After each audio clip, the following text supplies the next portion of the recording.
들 만큼 얘기가 살벌하죠. 이거 안 하고 죽으면 지옥 가는구나 이렇게 생각할 만큼 무서운 이야기 같이 보이지만 오늘도 얘기를 들어보면 조금 다른 차원에서 설명을 하고 있다는 것을 아시게 될 것입니다. 자, 마태복음은 참 중요한 장이 5장과 6장입니다. 지금 제 기억으로는 아마 5장을 한 6주 이상 한 3개월 이상 지금 거의 하고 있는 것 같은데 아주 이렇게 긴 이유는 5장이 마태복음에서 5장이 차지하고 있는 무게가 너무 무겁기 때문에 그렇습니다. 그리고 6장도 매우 무겁습니다. 그래서 5장에 가장 중요한 주제가 나와 있죠. 그게 뭐라고요? 너희의 의가 바리새인들과 서기관의 의보다 낫지 못하면 천국 가지 못한다. 이걸 설명을 하려고 하다 보니까 5장의 무게가 굉장히 무거울 수밖에 없습니다. 자, 또 이런 말씀이 5장에 또 나옵니다. 내가 온 것은 율법을 폐하러 온 것이 아니고 완성하려고 왔다. 우리에게 굉장히 큰 부담이 아닐 수가 없습니다. 율법도 지키지 못하는 우리들에게 완성을 했다고 하고 바리새인들이 그렇게 율법을 지키려고 애를 쓰고 있는데 그들도 지키지 못하는 율법을 지켜야 하나라는 이 부담을 가지고 있었던 우리들에게는 이 이야기가 바리새인들이 하지도 못했던 걸 우리 보고 하라는 건가? 이런 생각이 선뜻 들게 되잖아요. 그래서 오늘 이 5장에 있는 내용의 무게는 무거울 수밖에 없고 또 하나는 바리새인이나 서기관보다 나은 의를 설명하기 위해서 세 가지, 그러니까 예를 도입을 하는데요. 세 가지 예를 도입하는데요. 하나는 뭐였냐면 오늘 첫 번째 예예요. 살인하지 말라. 두 번째, 간음하지 말라. 세 번째는 거짓 맹세하지 말라. 요 세 가지 예를 들어서 바리새인과 서기관보다 나은 의가 무엇인가를 설명하고 있거든요. 그래서 첫 번째 오늘은 살인하지 말라라는 말로 먼저 이야기를 하려고 그러는데요. 자, 살인은 내가 이유되게 하는 거잖아요. 내가 나에게 하는 게 아니고 이유되게 하는 거잖아요. 간음은 무엇일까요? 내 이웃 중에서 가장 가까운 이유되게 하는 것을 간음이라고 표현하고 맹세는 누가 누구에게 하는 건가요? 우리 인간이 하나님께 하는 거죠. 자, 이런 관점에서 살펴보게 되면 바리새인과 서기관보다 나은 의가 무엇인가라는 것은 바리새인들이 생각하고 있는 의는 살인하지 않는 겁니다. 그저 그냥 살인하지 않는 겁니다. 그러나 하나님께서 다시 예수 그리스도를 통해서 우리에게 요구하신 의는 무엇이냐면 단순히 사람을 살인하지 않는 것이 아니라 사람을 미워하지 않는 것, 무시하지 않는 것. 이것을 살인이라는 결과는 상대방을 무시하기 때문에 나타난 결과인데 상대방을 무시한다는 것은 내가 그보다 더 우월하다는 생각 때문에 무시한다. 이런 얘기로 들어가는 거거든요.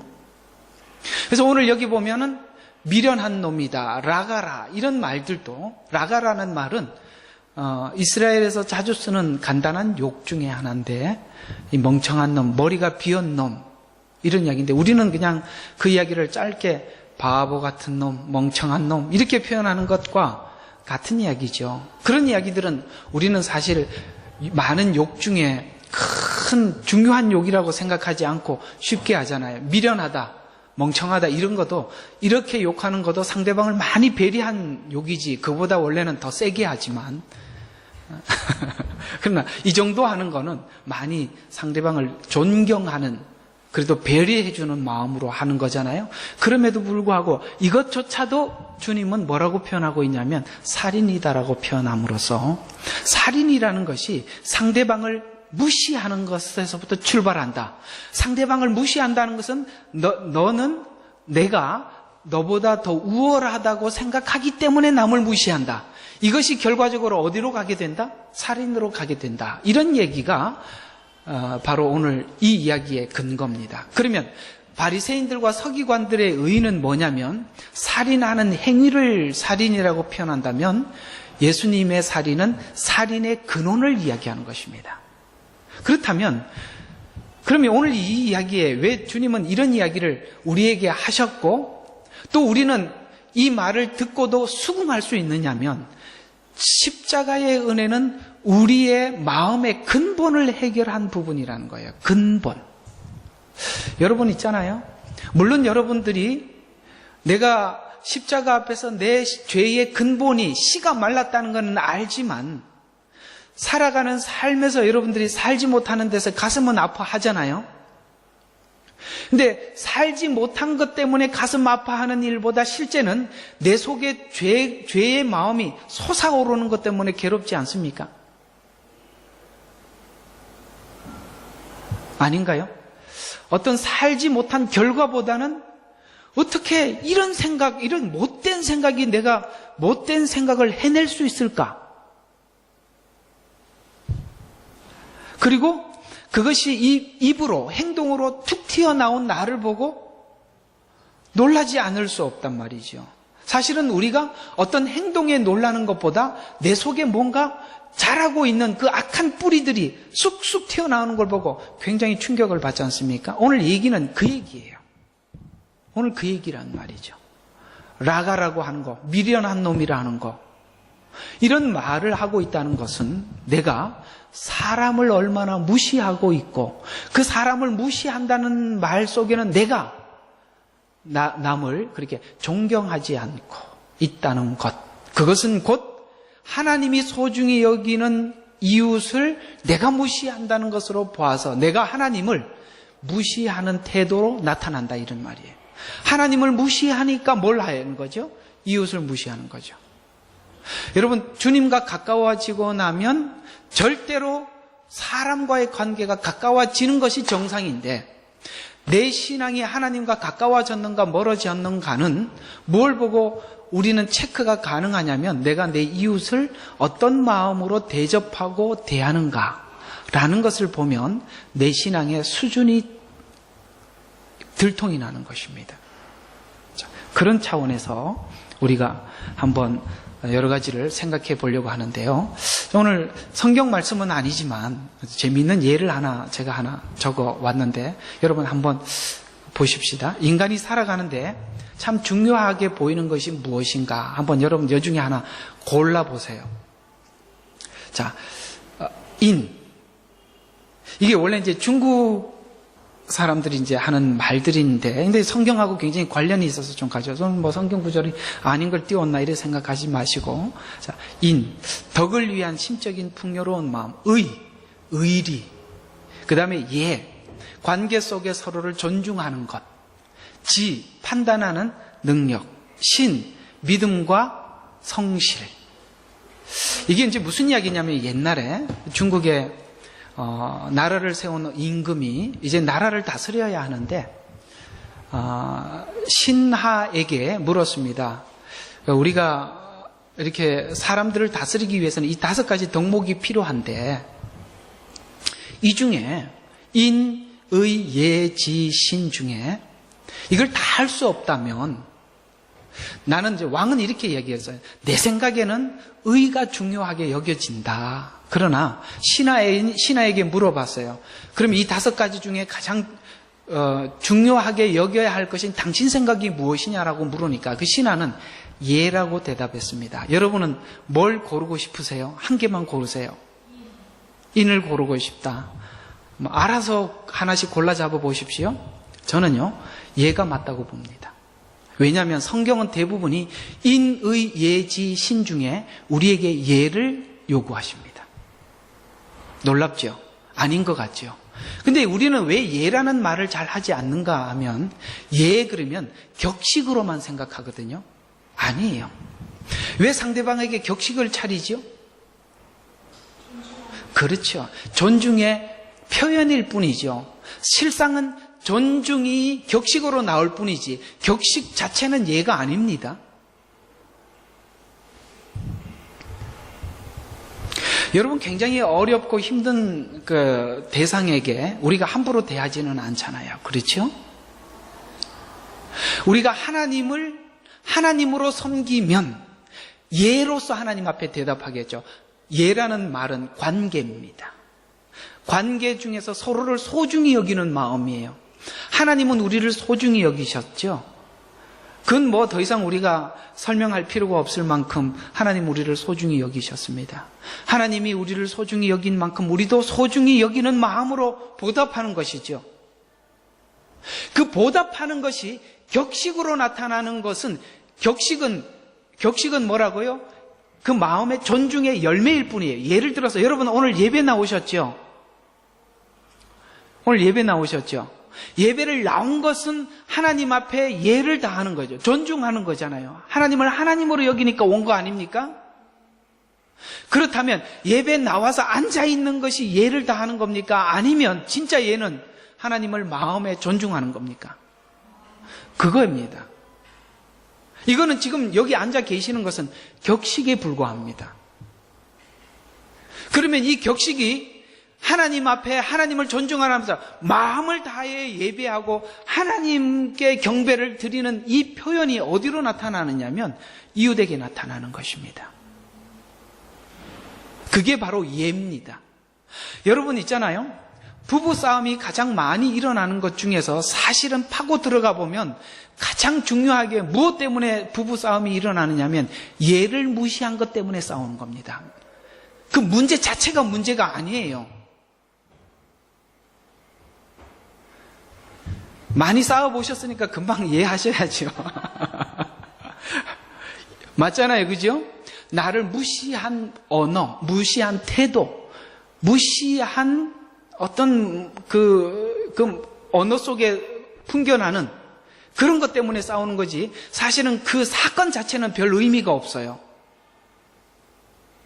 그러니까 싸우다 어디로 올라가느냐면 당신 집안의 아무개가 그렇더라 당신도 그렇구나 이렇게 넘어가잖아요. 그건 무슨 이야기냐면 사건 자체는 별 의미가 없단 말이에요. 내가 당신이 나를 무시했다는 거죠. 그건 뭐가 금이 간 거냐면 존경이 금이 간 겁니다. 신하와 왕과 백성과 신하와 왕 이 모든 관계 속에서 서로가 예를 다한다는 것은 예를 들어서 마음은 없어도 격식을 차린다는 것은 뭘 의미하죠? 최소한 그래도 마음은 없더라도 당신에게 존경을 표하는 그러니까 최소한 무시하지는 않습니다라는 것이 격식으로라도 나타나죠. 그게 이제 서양 문화와 동양 문화의 차이가 이런 부분이 다릅니다. 동양 사람들은 상대방을 무시를 해도 격식은 차려요. 우리는 마음은 없어도 격식은 차려져요. 뒤에 돌아서서 욕을 할 망정. 근데 이런 사람이 있어요. 욕을 뒤에 돌아서서 욕을 하려면 앞에서 하지.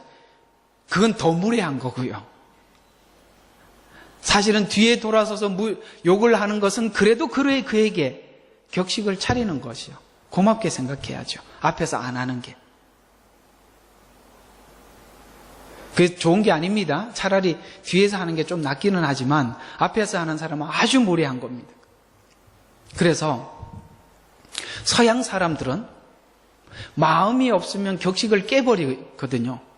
이게 교회 안에서 어떤 식으로 나타나고 있느냐면 우리는 동양권에 있는 사람들이다 보니까 최소한 상대에 대한 격식과 존중하는 마음에 격식은 남아있어서 예수를 마음으로 사랑하지는 않아도 예배는 나와요. 격식은 있단 말이에요. 그런 것 같지 않아요?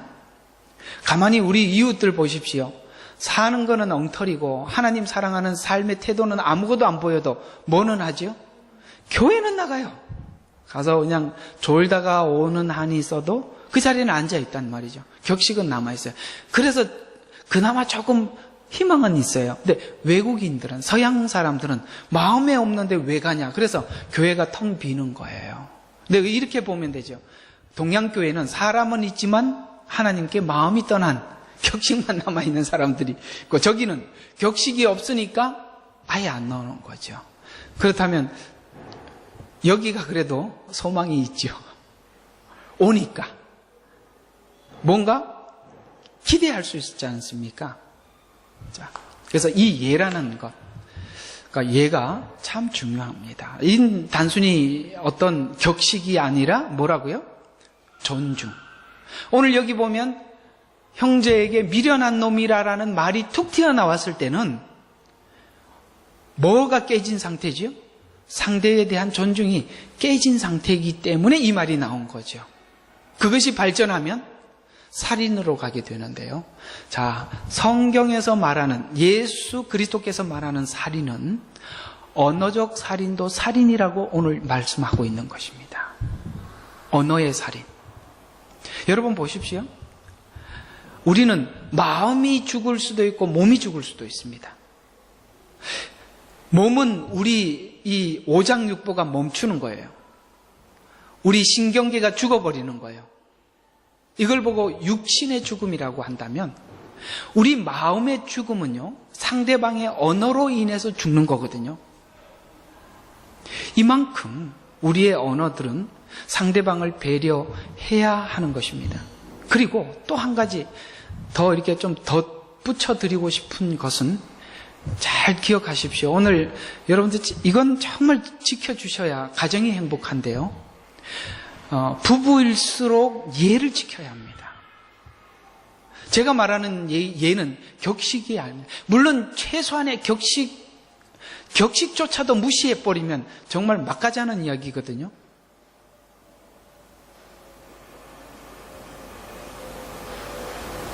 그래서 이제 뭐 이거 성경하고 상관없이 제가 좀 보수적인 사람이라서 이런 말을 할 수 있겠지만 최소한의 상대방의 격식을 지킨다는 것은 남편은 남편의 도리로서 가정에 의무를 다해야 합니다. 가장 중요한 의무가 하나님 뭘로 주셨어요? 수고하고 땀을 흘려서 내 땅의 소산을 먹는 일, 가정의 경제를 책임지는 일에 최소한의 격식은 지킬 수 있어야 합니다. 그거 놓으면 안 됩니다. 남편은. 아내는 뭐를 하지 말아야 되냐면 남편을 사모하고 남편의 다스림을 받는 일에서 떠나면 안 됩니다. 그건 최소한의 격식입니다. 여성의 행복은 누군가 한 사람만 사모할 때 행복합니다. 하나님은 그렇게 만드셨어요.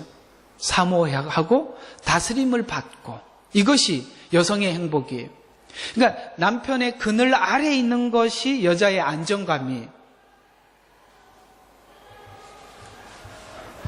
야, 이게 시대가 달라졌나? 왜 이렇게 표현들이 아닌 것처럼 이렇게 그 아래에 있다가 보니까 가시로 이렇게 찔림밖에 없더라, 이렇게 생각하고 있는지. 원래 하나님의 창조의 원리는 그렇습니다. 아내에게 말씀하시기를 너는 남편을 사모하고 남편은 너를 다스릴지니라. 사모하고 다스리는 관계. 그래서 여성이 그 남편의 어떤 사모함과 다스림에서 벗어나려고 몸부림을 치는 순간 가정은 위태해져 가는 거죠. 그래서 지금 현재 가정이 많이 흔들리고 파괴된 이유는 바로 어떤 것 때문이냐면 그 여성 해방 신학이라고, 그 자유의 여신상이 바로 여성 해방 신학의 상징인데요. 여성들이 손을 들고 집에서 뛰쳐나온 바람에 이 뭐죠? 사회 구조의 기초가 흔들리기 시작해버린 거예요. 한 사람의 다스림과 한 사람을 사모하는, 여기서부터 떠나서 우리가 뛰쳐나갈 때 가정은 위태하고 사회는 위태하고 교회도 흔들리게 되었죠. 그러나 다시 집으로 돌아가야 합니다. 근데 이 예에 관한 이야기는 사랑의 속성이에요. 이렇게 사랑을 표현하고 있어요. 사랑은 타인에게 예를 다하는 것이다 라고 이렇게 표현하고 있어요. 한번 볼까요? 고린도전서 13장에 이렇게 이야기합니다. 사랑은, 그러니까 은사는 사랑이 아니다, 이렇게 표현합니다. 은사 없이도 사랑은 나타난다.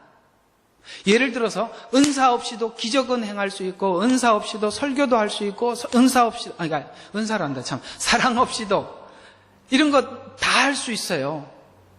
그리고 또 사랑 없이도 우리가 가장 봤을 때 사랑이 많아 보이는 구제도 할 수 있어요. 사랑 없이도 뭐까지 할 수 있냐면 자기 몸을 불살하게 내어주는 것까지도 할 수 있습니다. 이걸 우리 대한민국 사람들이 모두 다 아는 것처럼 전태일처럼 말이죠. 불사르게 내어줄 수도 있어요. 그거 사랑 없이도 할 수 있는 거예요. 그런데 사랑은 뭐라고 이야기하냐면 어떤 외형적인 행동이 아니라 내면에 있는 상대의 배려라고 이야기하는데 한번 쭉 읽어보십시오. 오래 참고 이게 바깥으로 나오는 거예요. 내 속에 있는 거예요. 그럼요. 내가 상대방을 향해서 참고 있는 게 보여요? 안 보여요? 안 보여요. 사랑은 안 보여요. 이렇게 찡한 감정이 아니라 참는 거예요. 근데 상대방은 절대 못 알아챌 수 있어요. 참는 건 누가 알겠어요? 친절하고. 이게 오늘 여기 예라고 등장하는 거예요. 친절. 그 다음에 뭐죠? 자랑치 않고. 자랑치 않고라는 말에 갑자기 뭐 하나 떠오르는 생각이 있는데 누가 힘든 고비를 넘겨서 그 힘든 고비를 넘긴 일에 대해서 그 마음의 위로를 받기 위해서 가까운 친분 있는 분에게 가서 내가 이렇게 차를 타고 오다 보니까 어떤 놈이 그러니까 뒤에서 박았는데 차를 이렇게 박았는데 툭 박고 도망가더라. 뺑소니를 쳤는데 내가 그 잡지도 못하고 억울하다. 그러면 지금 이 사람은 와서 친한 사람에게 뭘 이야기하고 싶은 거죠? 자기가 지금 당하고 속상한 거에 대해서 위로받고 싶어서 한 얘기잖아요. 그런데 그 말을 뺏어가요. 그래서 야 나는 옛날 그보다 더 힘든 일이 있었어. 이래버리면 이제 나는 그보다 더 심한 일이 있어. 너는 뒤에만 박았냐면 그 앞뒤로 박았다. 그런데도 둘 다 도망갔다. 나는 그런 일이 있어도 아무렇지도 않고 툴툴 털고 일어났어. 그렇다고 뭐 그것 때문에 그렇게 속상해할 필요 있어? 이런 식으로 하면 어떻게 위로가 되겠어요? 그래서 자랑치 않고 넘어가지 않는다는 거예요. 또 하나는 교만치 않고. 자, 여기에 이 사랑의 그 속성 중에 예가 3가지나 등장하는데 친절, 무례히 행치 아니함, 급히 성내지 않는. 여러분, 급히 성내지 않는 것도 상대방의 예를 존중하는 겁니다. 여러분 있잖아요. 내가 높은 사람이고 아랫사람이고 무시해도 되는 사람이라면 화를 어떻게 하죠? 내버리죠. 내가 이렇게 무시할 수 없는 사람이라고 생각하면 어떻게 하죠? 성내하는 것을 참지요. 참지 않는 이유가 뭐지요? 무시했다는 열매가 급한 마음으로 등장하는 거 아닙니까? 가만히 보십시오. 사랑이 뭐 같아요? 아까 인, 의, 예지, 신 중에 어디에 꼽혀 있지요? 예에 꼽혀 있습니다. 그리고 3가지로 줄이면, 이 많은 사랑의 속성을 3가지로 줄이면 7절에 참고 믿고 4가지죠. 참고 바라고 믿고 견디는 거예요. 이게 전부 다 상대방을 향해서 내 속에 견뎌내는 마음이죠. 이게 바로 오늘 성경이 말하고 있는 라가라, 미련한 놈이라라는 말을 하지 않는 마음이에요. 그런데 그런 말을 해야 될 대상이 요즘 많이 있다 없다?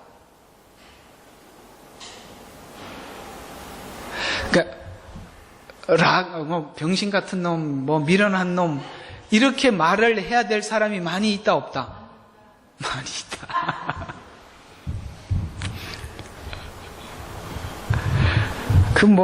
이번 주 내내 하다가 왔는데 또 주일날 이걸 또 꺼내니 참 서로 민망하지만 얘기는 하자고요. 성경에는 참 감사하게도 이렇게 병신 같은 놈 이런 말이 성경에 있으니까 제가 해보는 거예요. 이거 어떻게 하겠어요? 그래서 성경이 우리에게 말씀하신 것이 하나님께서 우리에게 요구하시는 것이 격식이 아니라 긍휼이란 말이에요. 한번 볼까요?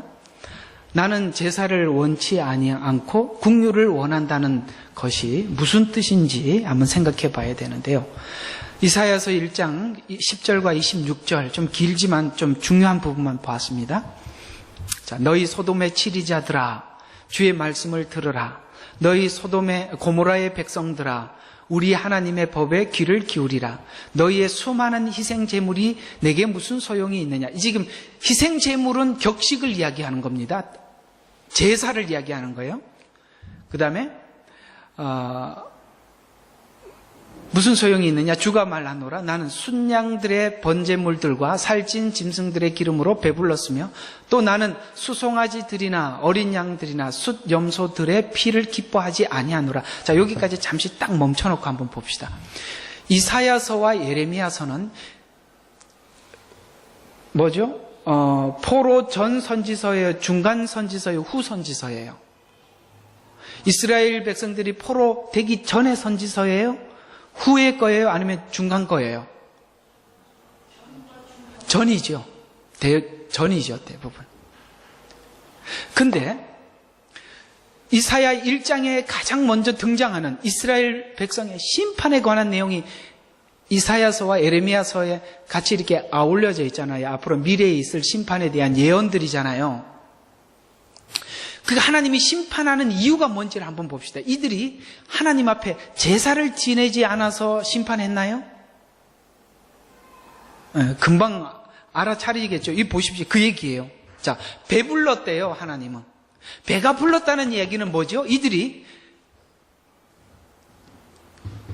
뭐죠? 제사 지내는 거, 절기 지내는 거, 하나님 앞에 제물을 드리는 일에 대해서 끊임없이 하고 있고 지금도 하고 있고 지금도 더 열심히 하고 있다는 거예요. 배불렀다는 말은 이걸 안 해서 하나님께서 심판한다는 얘기가 아니에요. 그 뒤에 한번 봐봐요.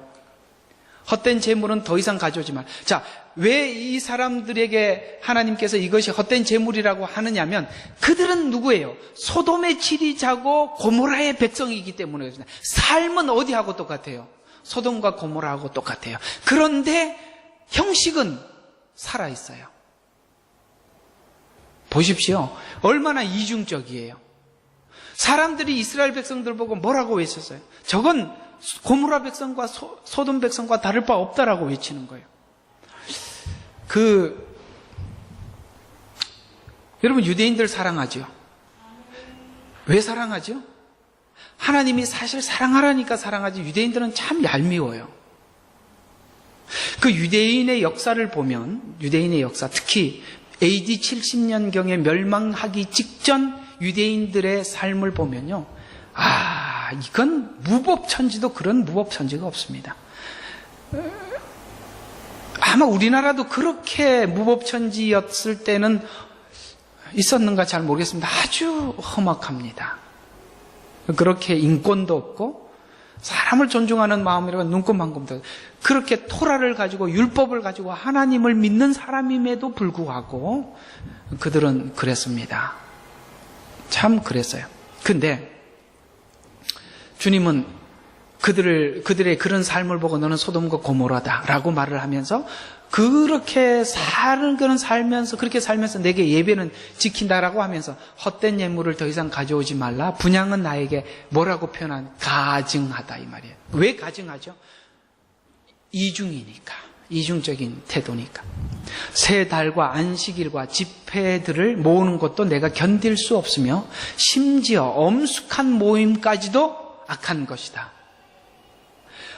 엄숙하게 모이는 것까지도 악한 것이다. 25절에 보면 또 내가 나의 손을 내게 돌려서 내 찌꺼기를 정결하게 제거하고, 지금 하나님의 요구가 이거 제사보다 뭘 하라는 거예요. 네 찌꺼기, 네 속에 있는 악을 제거하는데 내 모든 주석, 이게 킹 제임스 성경에 주석이라고 나와가지고 이게 무슨 뜻인가 싶은 생각이 들 것 같아서 좀 표현했는데, 주석이라고, 여러분 성경책 말고 주석이 있죠. 그 주석을 이야기하는 겁니다. 무슨 말이냐면 성경을 자기 나름대로 푼다 이 말이에요. 보세요. 우리가 악한 행동을 하면 성경을 자기가 원하는 대로 풀게 되고, 우리가 선하게 돌아오면 성경을 풀지 않습니다. 그런 거 못 느끼세요? 성경을 더 이상 풀지 않습니다. 어떻게 하죠? 그대로 받아들이죠. 우리가 악한 죄를 지으면 성경을 그냥 자기가 원하는 대로 나누잖아요.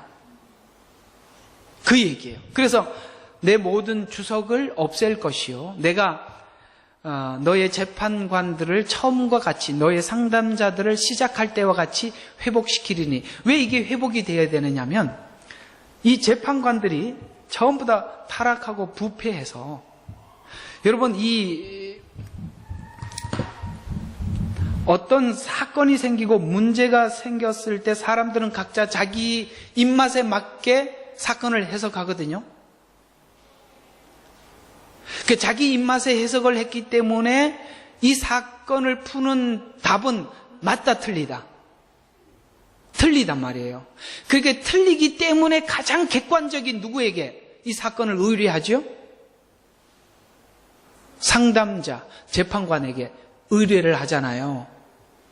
그런데 이 재판관과 상담자까지도 타락해서 뭘로 어떻게 재판을 하느냐면, 재판을 어떻게 굽게 하냐면 자기에게 유익을 주는 자 쪽에 재판을 내림으로 더 이상 이들에게는 상담자도 없고 뭐도 없어요. 재판관도 없어지게 된 거예요. 이 정도로 거기까지 썩어서 여기는 인간이 살아가고 있는 이 이스라엘 안에는 누구에게도 소망이 없다 이 말이에요. 교회 안에 상담자가 썩고 재판관이 썩고 나면 교회는 더 이상 희망이 없어요. 그래서 저는 그렇게 보는데요. 교회 안에 직분자들이나 목회자들은 최후의 보류입니다.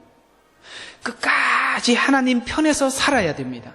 그걸 만약에 여러분이 편하자고 내게 유익하자고 설교하기 시작하면 여기는 하나님의 말씀이 설 공간이 없어요. 그래서 처음과 같이 너의 상담전 시작할 때 회복시킬 그런 후에야 자 뭐라고 이야기하면 너는 의의 성읍이라 신실한 성읍이라고 불리리라. 오늘 주님은 이 땅에 오셔서 바리새인보다 더 나은 의를 우리에게 주셨습니다. 오늘 그렇게 되기 위해서는 어떻게 해야 된다고? 뭐가 없어져야 된다고요? 찌꺼기를 정결케 제거하고 주석을 없애고 그 다음에 뭐예요? 너는 처음과 같이 너의 상담자들과 재판관들을 회복이 되어야 바리새인들과 서기관보다 나은 의가 되는데 내 마음이 공의로워져야 된다 이 말이에요. 정직해져야 된단 말이에요. 그렇게 하지 않는 한 우리에게는 항상 미련한 놈, 멍청한 놈, 바보 같은 놈이 있다고요.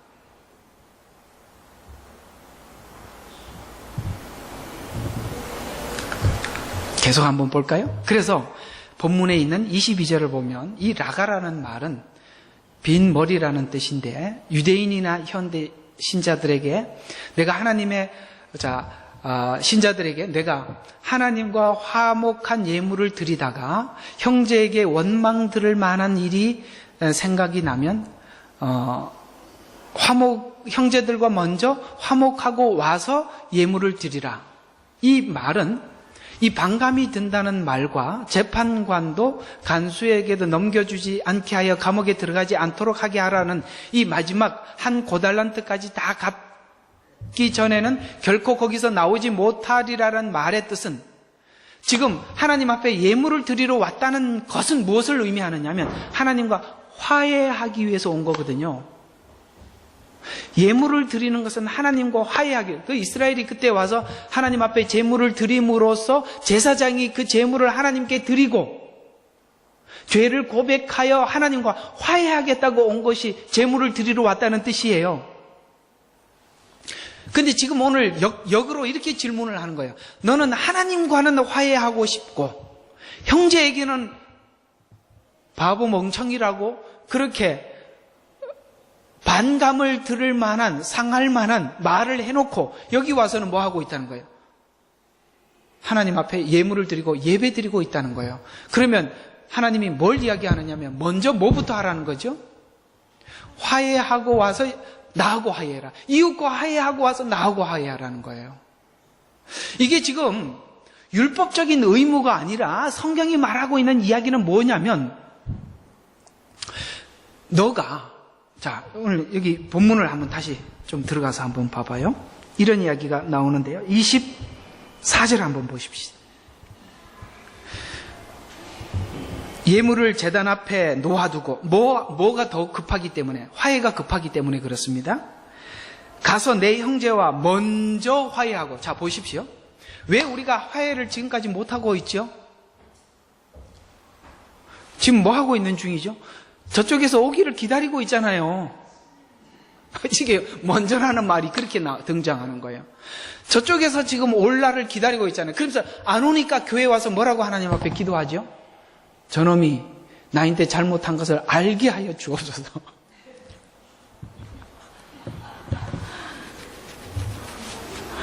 저는 아무리 생각해도 잘못한 게 없습니다. 저놈이 나한테 잘못했습니다. 하나님, 저걸 귀를 여시든지 꿈속에 환상을 보이든지 아니면 반쯤 죽여놓든지 그렇게 해서라도 제발 지가 나인데 얼마나 악독하게 했는지 좀 알고 와서 화해를 청하게 해 주시옵소서. 이렇게 기도하러 왔는데 하나님이 뭐라고 이야기하더라고요. 네가 형제에게 반감이 들을 만한 일이 생각이 나면 그걸 가지고 나인데 기도하지 말고 뭐 하라고? 네가 먼저 쫓아가라. 이 먼저라는 말을 왜 하나님은 하실까요? 우리는 먼저 할 수 있을 만큼 무슨 이야기인지 아시겠죠? 은혜를 입은 사람이에요. 또 그 다음 절. 너는 너의 대적과 함께 길에 있는 동안 그와 뭐 해라고요? 속히 화해하라. 자, 이 무슨 말이에요? 먼저와 속히라는 말은 보자고요. 재물을 가지고 왔는데 그 생각이 나서 거기다 두었어요. 먼저 화해하러 가려고 하는데 하나님과 재물을 드리고 화해하는 거는 다음에 미루지 뭐. 이렇게 하지 말고 먼저라는 것은 순서상 먼저이고 순서상 먼저에 하나가 덧붙여져서 뭐예요? 속히가 붙어 있다고. 미루지 말라는 거예요. 부은을 품되 해가 지기 전에 화해를 하란 말이에요. 해를 넘기지 말라는 거예요. 그래서 우리는 이건 누가 할 수 있는 일이지요? 넉넉한 사람이 갈 수 있는 거예요. 우리는요, 성경이 모든 부분에서 우리에게 뭐라고 말씀하고 있냐면 너는 너무 넉넉한 자가 아니냐 이 말이에요. 누가 먼저 화해할 수 있냐면 더 큰 사람이 먼저 가서 화해할 수 있는 거예요. 그래서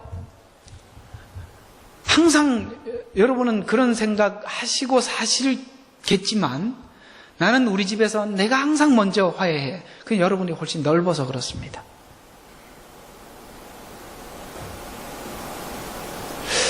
둘 중에 하나를 한번 생각해 보세요. 누가 먼저 했을까? 생각해 보면 내가 먼저 했어. 근데 여러분들이 넓어서 그런 거죠.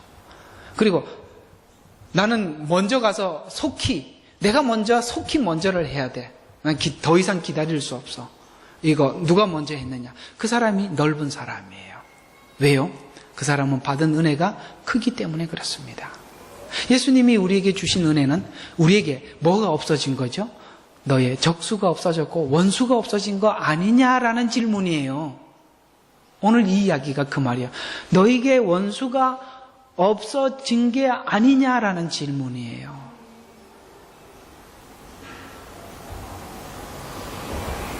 하나님과 우리 사이만큼 원수된 관계가 어디 있었습니까?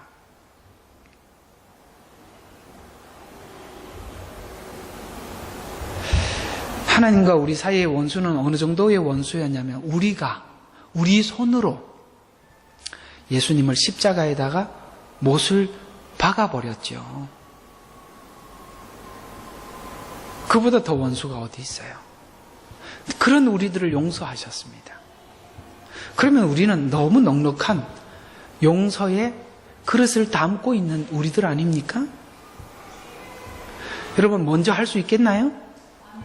속히 할 수 있지요? 한번 생각해봐요. 반감 들을 만한 말들이 있는가?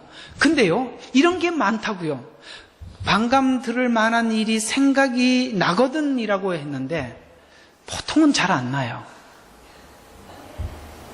근데 물어보면 나한테 무슨 반감이 들었던 내가 했던 말 중에 아직도 가슴에 남아있는 말이 뭔가라고 상대방한테 물어보면 뜻밖의 전혀 내가 알지 못했던 말을 해야 된다고요?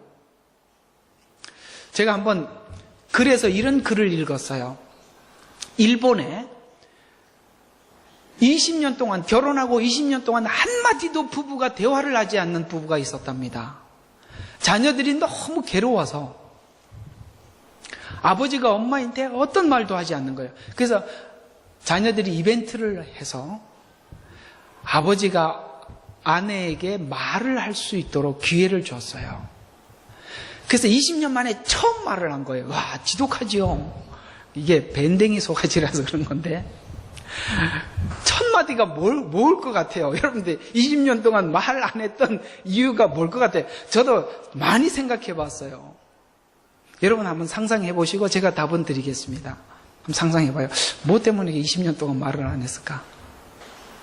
근데 의외로 뜻밖의 이런 대답을 했어요. 내가 결혼을 하고 자녀를 낳았는데 그 둘이 이제 자녀가 태어났는데 자녀만 사랑하더라는 거예요. 그 남자가 삐진 거야. 이 남자들은 그런 것 때문에 많이 삐지거든요. 애들만 쳐다보고 있고 애들이 다 컸는데도 애들만 쳐다보고 있어요. 그건 굉장히 잘못이에요. 다음에 한번 설교에 나올 겁니다. 그건 아니에요. 하나님은요, 자녀는 여러분에게 사명으로 맡겨준 거고요. 함께 살기로는 부부가 같이 살라고 묶어둔 거지. 이게 거기서 만족을 못 느끼니까 애들인데 쫓아가는데 절대 그러면은 여러분 앞으로 인생이 불행해집니다. 애들은 떠나갑니다. 함께 남은 건 부부만 남아요. 그럼 부부가 어떻게 행복하게 살 건가를 구상을 하셔야죠. 이 실수는 대부분 아내 쪽에서, 여자 쪽에서 많이 하는데요. 그러시면 안 됩니다. 절대로 그렇게 하시면 불행이 딱 기다리고 있습니다. 그러면 안 돼요. 그래서 20년 동안 한마디도 안 하고 살았대요. 야, 참 그 사람도 어지간해요. 예. 그러면 된다, 안 된다? 지금까지 말을 했는데. 그 그렇게 말했어요. 당신이 아이를 낳고 나니까 아이만 사랑하더라. 그래서 내가 말을 안 했다. 이렇게 이야기를 한 거예요.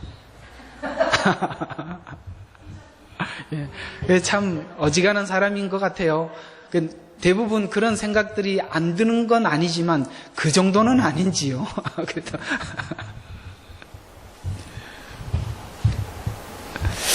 그리고 여러분 이렇게 국률하지 않는, 이제 이 이야기예요. 형제에게 반감이 든다, 서운한 생각도 든다. 그러면서도 하나님과는 화해하고 싶다. 그럴 수는 없다는 거예요. 그래서 그럴 수 있다고 생각하나? 그러면서 오늘 다 갚기 전에는 나오지 못하리라는 말은, 자 봐요. 이 화해는 바리새인들과 서기관들이 가진 의로서는 할 수 없는 화해예요. 그렇죠?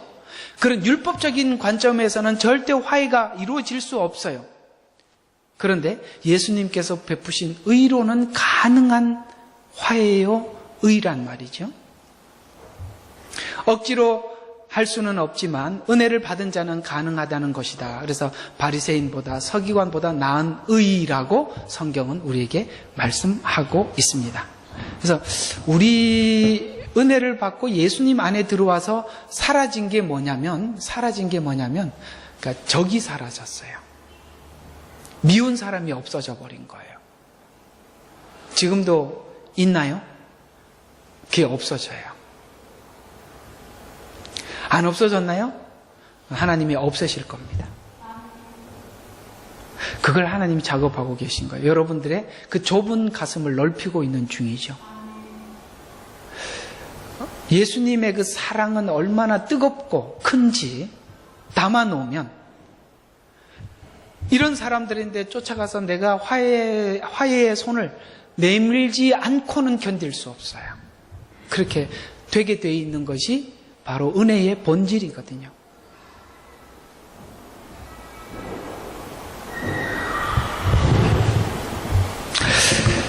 또 여기에 속아서는 안 됩니다. 에레미야서 7장 4절과 11절에 보면 너희는 거짓말을 신뢰하지 말라. 자, 어떤 거짓말요? 말하기를 이것이 주의 성전이라 주의 성전이라 주의 성전이라 하는도다. 만일 너희가 너희의 길과 너희의 행위를 완전하게 고치며 너희가 어떤 사람과 그 이웃 사이에 완전하게 공의를 실행한다면 만일 너희가 타국인과 아비 없는 자들과 과부를 억압하지 아니하고 이곳에서 무고한 자들의 피를 흘리게 하지 아니하며 또한 너희에게 해가 되는 다른 신들을 쫓아 행하지 아니하면, 자, 무슨 말이냐면 이스라엘 백성들의, 지금도 이스라엘 백성들이 최고의 자부심이 뭐냐면 예루살렘 성입니다. 그들이 예루살렘 성이에요. 왜 예루살렘 성이 그들에게는 가장 자부심을 갖는 성이냐면 그곳에 하나님이 계시거든요. 하나님이 계시는 성을 자기들이 준비했거든요. 그래서 예루살렘 성을 가지고 있다는 것은 하나님이 자기 자신들의 주인이라는 거예요. 그런데 그 일에 누구도 이 일을 하지 않고 누가 했죠? 그들 유대인들이 했단 말이에요. 그래서 그들은 이 성전을 가지고 있다는 것에 굉장한 자부심을 가지고 있었어요. 근데 네가 성전을 짓는 일, 그 성전을 가지고 있는 일, 또 하나는 너희들이 육적 아브라함의 후손이라는 그것 때문에 착각하지 마라. 자, 왜 착각하지 마라? 봐요.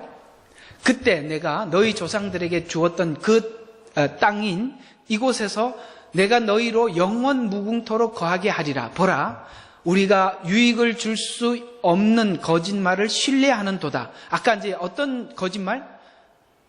여호와의 전이다, 여호와의 전이다. 이 거짓말을 그들이 너무 신뢰하고 있다. 그 신뢰하지 마라. 그러면서 너희가 도둑질하고 살인하며 간음하고 거짓 맹세. 이게 지금 마태복음 5장에 그대로 이 내용을 인용한 거예요. 지금 주제가 뭐예요? 살인하지 말라. 그 다음 주에 나올 게 간음하지 말라. 그 다음 주가 거짓 맹세. 요 내용을 그대로 따서 지금 설명하는 거거든요. 속지 말라는 거예요. 그래서 바알에게 분향하고 너희가 알지 못하는 다른 신을 쫓아 행하면서 보십시오. 이들이 바알을 믿었어요? 바알을 섬겼나요? 유대인들이? 근데 성경은 뭐라고 이야기하죠? 바알에게 분향했대요. 그 이상하지 않아요? 그들은 절대 우상 숭배하지 않습니다. 그런데 바알을 숭배했다는 거예요. 무슨 뜻이냐면 그들이 예수를 믿고 하나님을 믿는 마음의 그 수준이 바알을 섬기는 것과 다를 바가 없다 이 말이에요. 바알을 왜 섬겨요?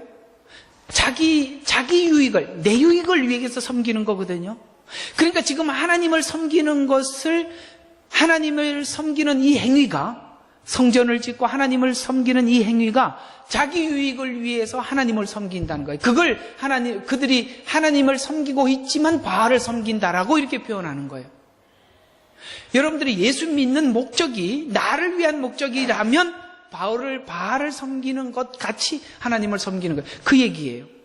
그러면서 다른 신을 쫓아 행하면서 내 마음으로 일컬어지는 이 집에 와서, 지금 아까 자기 성전을 짓고 이 집에 와서 뭐라고 이야기해요? 이 집에 와서 내 앞에 서서 말하기를 우리가 이 모든 가증한 것들을 행하여도 구원을 받았도다. 요즘으로 말하면은 한번 구원받아서 그 구원의 어떤 견인, 한번 구원을 받았으니까 영원히 나는 그 구원을 잃지 않는다. 우리는 아브라함의 후손이다. 이런 이야기죠. 구원을 받았도다 하느냐? 내 이름으로 일컬어지는 이 집이 내 눈에는 이 말이 너무 무서운 이야기죠. 도둑놈의 소굴로 보이느냐? 이 말은 무슨 뜻일까요? 너 도둑놈 아니냐? 이 말이죠. 도둑놈 소굴로 보이느냐? 심지어 개가 그것을 보았도다. 주가 말하노라. 여러분 있잖아요. 도둑놈 심보로 예수를 믿을 수 있어요. 자기 문제 해결만 해주세요. 내게 유익하게 해주세요. 이렇게 하나님을 믿고 의지하는 것. 이걸 내 눈에는 이 집이 도둑놈의 소굴로 보이느냐? 예수님이 오셨을 때도 똑같았었죠. 성문 앞에서 비둘기를 팔고 그 다음에 여러 가지 양을 팔고 이렇게 하는 자들에게 예수님이 그걸 들러 엎으셨죠. 그들이 예배는 하러 오고 뭔가 제물을 드리려고는 오지만 목적 자체는 하나님을 존경하는 마음이 하나도 없어요. 아까 오늘 서두에서 말한 것처럼 예가 없단 말이에요.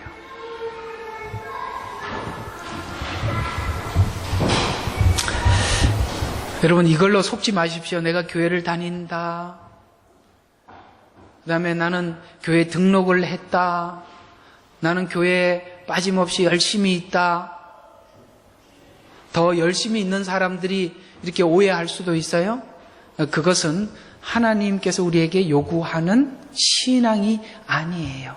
그래서 오늘은 이 말씀으로 한번 결론을 맺어 보려고 그랬는데 이거 그냥 넘어가고요. 이 성경을 좀 하나 같이 한번 읽어 볼 필요가 있어요. 디모데후서 3장 성경을 좀 보셔야 합니다. 안 적었어요? 디모데후서 3장 1절에서 제가 한번 1절부터 좀 읽어 보도록 하겠습니다. 여러분, 이제 마지막 때가 가까워 오고 있습니다. 이 마지막, 지금은 우리는 말세를 살아가고 있고 말세 중에서 말세 지마를 살아가고 있는데요. 지금 말세라는 말 목장 예배 때인가 내가 한번 말씀을 드렸던 것 같은데요. 말세라는 말이 언제부터 말세였냐? 예수님이 오시는 그날부터 말세였습니다. 이게 무슨 뜻이냐면 성경에 하나님께서 노아에게 심판을 하시겠다고 말씀하시면서 그 심판을 누구를 한 자녀를 넣게 되죠. 무두셀라라는 자녀를 하나님이 출생하게 하시고 무두셀라라고 이름을 지으라고 했습니다. 무두셀라라는 말은 무슨 뜻이냐면 그가 죽으면 시행하리라. 다른 말로 그가 죽으면 심판하리라, 이런 말이거든요. 시행이라는 말은 심판이라는 뜻이에요. 그러면 무두셀라가 태어나기 전에는 말세가 시작됐어요, 안 됐어요? 태어나기 전에는 아니지요. 태어났다면 뭐가 시작된 거예요? 말세가 시작된. 그러면 죽는 날은 아무도 몰라요. 예수님이 오셨다면 뭐가 시작된 거예요? 말세가 시작돼요. 우리가 죽는 날을 모르듯이 주님이 오실 날을 몰라요. 놀랍게도 무두셀라는 성경의 인물 중에 가장 오래 산 인물입니다. 정말 하나님이 그걸 외우기 쉽게 969 이렇게 외우게 하셨어요. 얼마나 좋습니까? 9자 거꾸로 하면 6이 되고 6자 거꾸로 하면 9가 돼요. 그래서 969세인데 성경에 가장 오래 산 사람이에요. 무슨 뜻일까요? 하나님은 심판을 오래 참고 계시는 거예요. 지금 당장 할 수도 있지만 왜 참으시죠? 더 많은 사람들이 주님 앞에 돌아오기를 기다리고 계시는 거예요. 그게 뭐예요? 하나님은 참으시나, 인내하시나, 용서하시나. 그러나 뭐예요?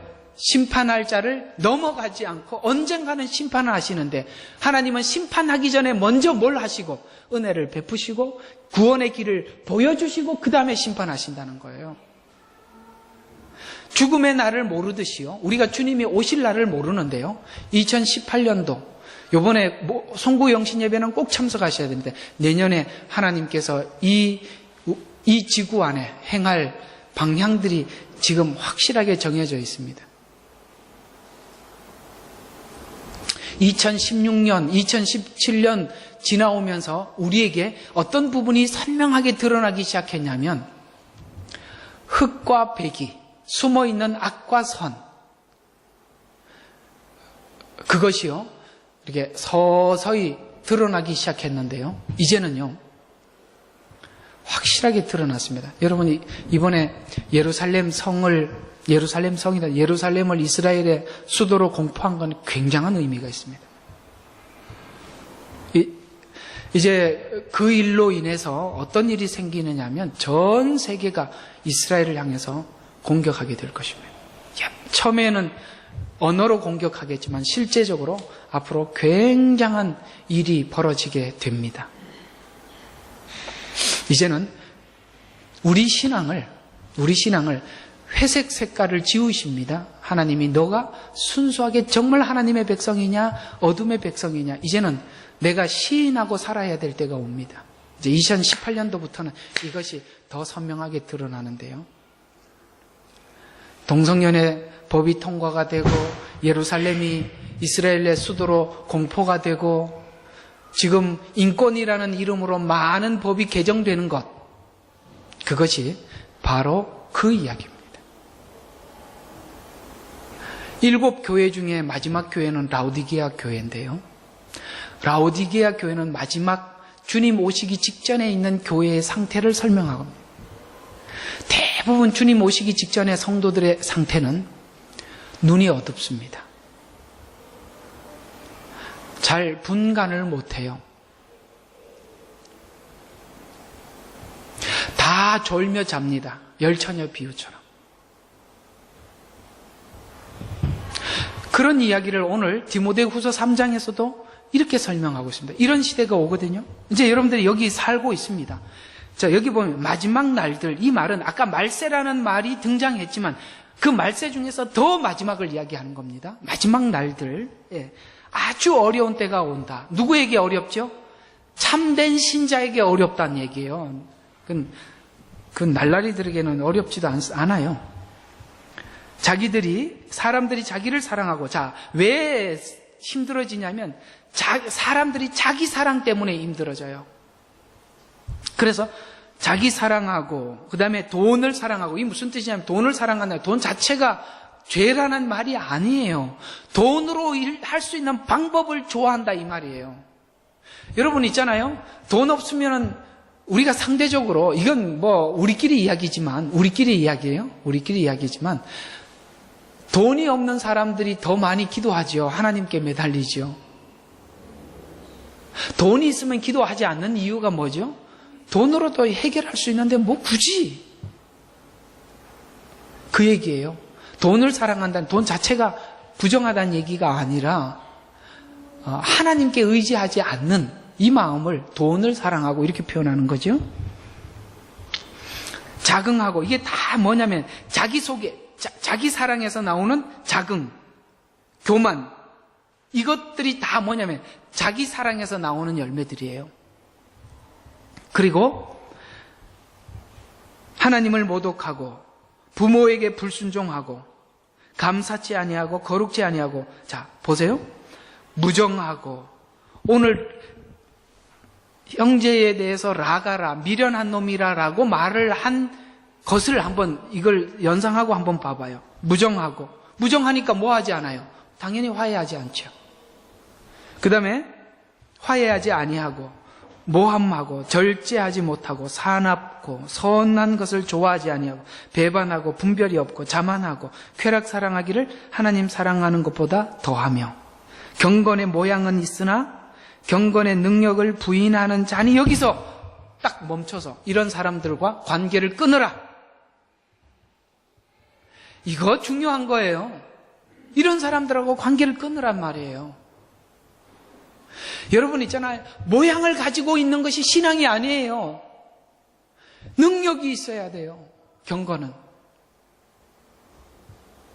여러분 믿음 좋은 사람, 그러면 어떤 사람을 우리가 설명을 하냐면 예배 잘 드리고 헌신 열심히 하고 모양은 누구든지 갖출 수 있어요. 그걸 가지고 속지 마십시오. 정말 아까 말씀드린 것처럼 상대방을 위해서 자기 자신을 제어하는 능력이 있는가 보라 이 말이에요. 남을 위해서 자기를 다스리는 능력이 있는, 이게 경건이죠. 그런 게 없으면 돌아서라 이 말이에요. 아시겠죠? 아멘 안 해요? 이들 중에서 가정집에 몰래 들어가 어리석은 여자들을 사로잡아 죄들을 짊어지게 하여 여러 가지 정욕으로 이끌려가게 하는 자들이 있나니 항상 배우나 진리의 지식에는 결코 이룰 수 없느니라. 여러분, 이런 마음으로는 절대 경건의 지식에 이룰 수 없어요. 이런 삐딱한 마음으로는 절대 잘하지 않습니다. 그리고 얀네와 얀브레가 모세를 뭐하죠? 이렇게 배운 배움은 대적하는 데 쓴다 이 말이에요. 여러분 성경 말씀을 왜 배워요? 내 자신의 변화를 위해서 배우는 거잖아요. 배운 만큼 틀린 사람들을 찝어내는 데 쓰고 있다면 여러분은 잘못 배운 거예요. 다시 한번 이야기할게요. 배운 만큼, 아는 만큼 남이 잘못된 것만 체크할 줄 알면 잘못 배운 거라고. 얀네와 얀브레가 모세를 대적한다 이 말이에요. 이렇게 배운 거는 대적으로만 밖에 안 써요. 남을 위해서 쓰지 나를 위해서 쓰질 않아요. 그래서 대적하다 보니까 뭐예요? 이 사람들은 마음이 뭐예요? 부패해요. 믿음에 관해서는 버림을 받았어요.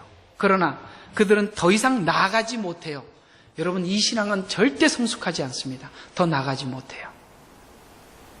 이는 그들의 어리석음이 두 사람에 처했던 것과 같이 모두에게 드러날 것이기 때문이라. 10절이 굉장히 중요합니다. 그러나 너는, 우리에게 이렇게 권면합니다. 그러나 너는 나의 교리라는 말은 성경을 이야기하는 겁니다. 생활 방식과, 잘 기억하셔요. 생활 방식을, 습관을 바꾸셔야 돼요. 싸우란 말이에요. 자기 습관과 싸우라는 거죠.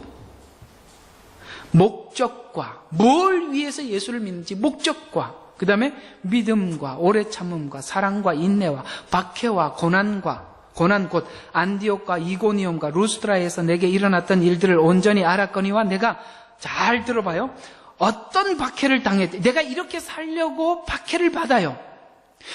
어떤 박해를 받더라도 이렇게 살려고 하는 사람들에게는 하나님 뭐 하시더라? 주께서 이 모든 것 가운데서 나를 구했다는 것을 네가 나하고 같이 따라다니면서 봤지 않느냐.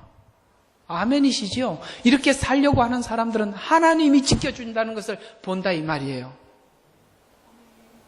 그러면서 그 다음 절 12절까지만, 실로 그리스도 예수 안에서 경건하게 살고자 하는 모든 사람은 뭐가 따라온다? 박해가 언제? 마지막 때. 이 말이에요. 이제는 박해가 생활이 돼야 합니다.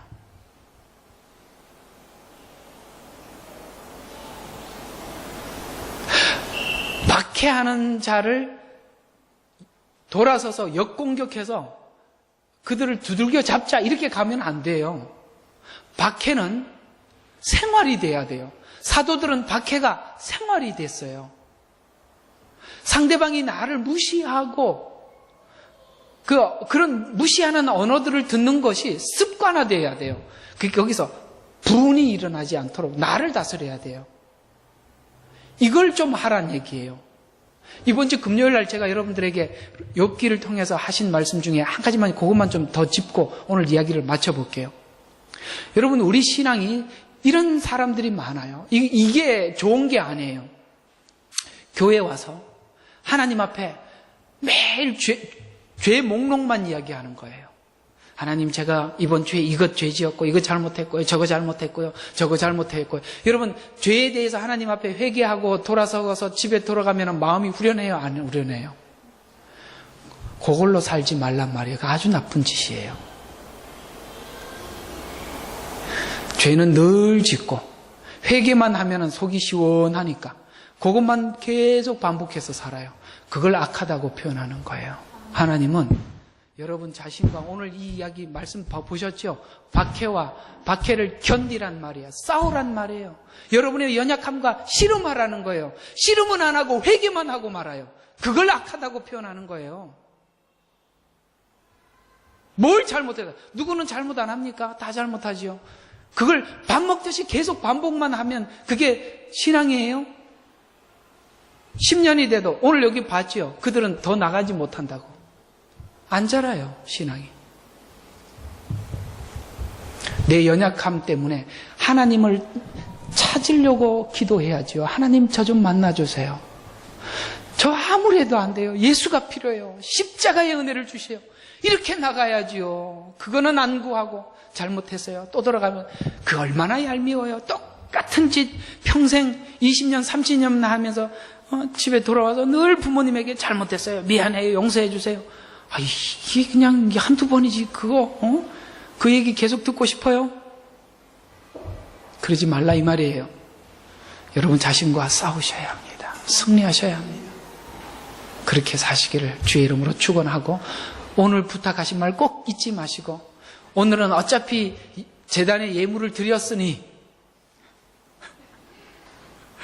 또 드리는 중에 생각났으니 속히 먼저 화해하시고 하나님과 관계를 개선하시기를 주의 이름으로 축원합니다. 기도하겠습니다. 하나님, 오늘 주신 말씀 감사합니다.